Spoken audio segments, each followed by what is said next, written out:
ആഭ്യന്തര വിനോദസഞ്ചാരികളുടെ ഇഷ്ട ബീച്ചായി മാറുകയാണ് കാപ്പിൽ. കടലും കായലും മുടിനാരിഴ വ്യത്യാസത്തിൽ സമാന്തരങ്ങളായി പ്രകൃതി ഇവിടെ വിന്യസിച്ചിരിക്കുന്നു. തീരദേശ ഹൈവേയാണ് കടലിനും കായലിനും അതിർത്തി നിർണ്ണയിക്കുന്നത്.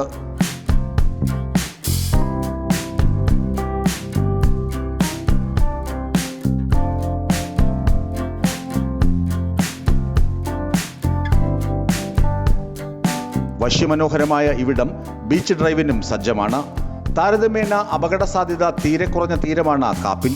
റെസ്റ്റോറന്റുകളും ബോട്ട് റൈഡുകളും സജ്ജമാക്കി സംരംഭകരും സഞ്ചാരികളെ കാത്തിരിക്കുന്നു.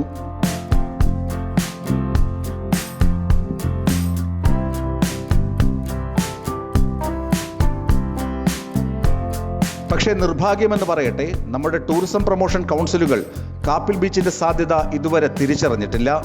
സംസ്ഥാന ടൂറിസം വകുപ്പ് കുറച്ചൊന്ന് ശ്രദ്ധിച്ചാൽ ആഭ്യന്തര സഞ്ചാരികൾക്ക് പുറമെ കേരളത്തിലെത്തുന്ന വിദേശ വിനോദസഞ്ചാരികളെയും കാപ്പിൽ തീരത്തേക്ക് ആകർഷിക്കാൻ കഴിയുമെന്ന പ്രതീക്ഷയാണ് നാട്ടുകാർക്കുള്ളത്. നാട്ടുകാരും ജനപ്രതിനിധികളും ടൂറിസം വകുപ്പിനോട് ആവശ്യപ്പെടുന്നതും ഇക്കാര്യങ്ങൾ തന്നെയാണ്. വിസ്മയ ന്യൂസ്, വർക്കല.